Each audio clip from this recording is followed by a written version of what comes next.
ನಿನ್ನೆ ದಿನ ಎಲ್ಲ ನಮ್ಮ ಪಕ್ಷದ ಹಿರಿಯರು ಕೂತು ಚರ್ಚೆ ಮಾಡಿ 2 ಹಂತದ ಹೋರಾಟ ಏಪ್ರಿಲ್ 2ನೇ ತಾರೀಕು ಬೆಳಗ್ಗೆ 11 ಗಂಟೆಗೆ ಫ್ರೀಡಂ ಪಾರ್ಕ್ನಲ್ಲಿ ರಾಜ್ಯ ಸರ್ಕಾರದ ನೀತಿಗಳೇನಿದ್ದಾವೆ, ವಿಶೇಷವಾಗಿ ಬೆಲೆ ಏರಿಕೆ, ಸಿದ್ದರಾಮಯ್ಯನವರು ಮುಖ್ಯಮಂತ್ರಿಗಳಾದ ಮೇಲೆ ಕಳೆದ 20 ತಿಂಗಳಲ್ಲಿ ಬೆಲೆ ಏರಿಕೆ ಗ್ಯಾರಂಟಿಯನ್ನ ದಯಪಾಲಿಸಿದ್ದಾರೆ. ರಾಜ್ಯ ಸರ್ಕಾರದ ನಿರ್ಧಾರದಿಂದ ಜನಸಾಮಾನ್ಯರಿಗೆ ಸಾಕಷ್ಟು ತೊಂದರೆ ಉಂಟಾಗಿದೆ, ಪರದಾಡ್ತಾ ಇದ್ದಾರೆ.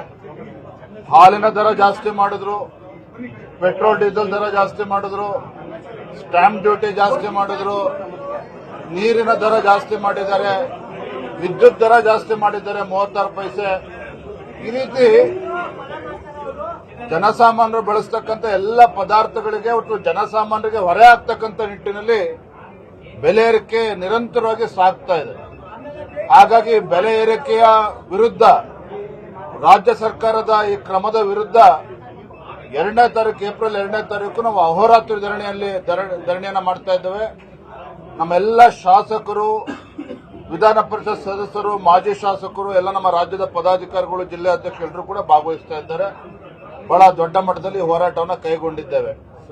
2ನೇ ಹಂತದ ಹೋರಾಟ ತಾವು ನೋಡಿದ್ರೆ, ಇತ್ತೀಚೆಗೆ ಗೌರವಾನ್ವಿತ ಮುಖ್ಯಮಂತ್ರಿಗಳು ಸಿದ್ದರಾಮಯ್ಯನವರು, ಹಣಕಾಸಿನ ಸಚಿವರು, ಮುಸಲ್ಮಾನರಿಗೆ 4% ರಿಸರ್ವೇಶನ್ ಅನ್ನ ಸರ್ಕಾರಿ ಕಾಮಗಾರಿಗಳಲ್ಲಿ ನೀಡಿದ್ದಾರೆ.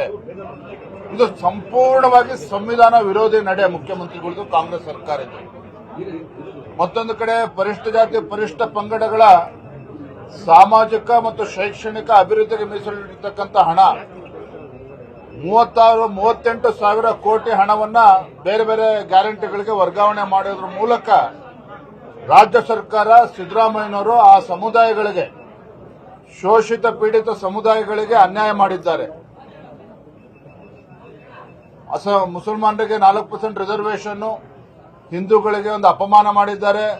ಮತ್ತು SCP, TSP ಈ ವಿಚಾರವನ್ನು ಇಟ್ಕೊಂಡು ಮೈಸೂರಿನಿಂದ ಏಪ್ರಿಲ್ 7ನೇ ತಾರೀಕು ಎಲ್ಲ ಜಿಲ್ಲೆಗಳ ಒಂದು ಪ್ರವಾಸ, ಜನಾಕ್ರೋಶ ಯಾತ್ರೆಯನ್ನು ನಾವು ಮಾಡ್ತಾ ಇದ್ದೇವೆ. ಪ್ರತಿ ಜಿಲ್ಲೆಗೂ ಕೂಡ ನಮ್ಮ ಯಾತ್ರೆ ತೆರಳುತ್ತದೆ. ಏಪ್ರಿಲ್ 7ನೇ ತಾರೀಕು ಮೈಸೂರಿಗೆ ಚಾಮುಂಡಿ ಬೆಟ್ಟ ತಾಯಿಯ ದರ್ಶನ ಪಡೆದುಕೊಂಡು ಅಲ್ಲಿ ನಗರದಲ್ಲೇ ಪಾದಯಾತ್ರೆ ಮುಖೇನ ನಾವು ಹೋರಾಟವನ್ನು ಪ್ರಾರಂಭ ಮಾಡ್ತಾ ಇದ್ದೇವೆ. ನಮ್ಮ ಕೇಂದ್ರದ ಸಚಿವರು, ಹಿರಿಯರಾಗಿರ್ತಕ್ಕಂಥ ಪ್ರಹ್ಲಾದ್ ಜೋಶಿಜಿ ಅವರು ಈ ಒಂದು ಹೋರಾಟಕ್ಕೆ ಚಾಲನೆಯನ್ನು ನೀಡ್ತಾ ಇದ್ದಾರೆ.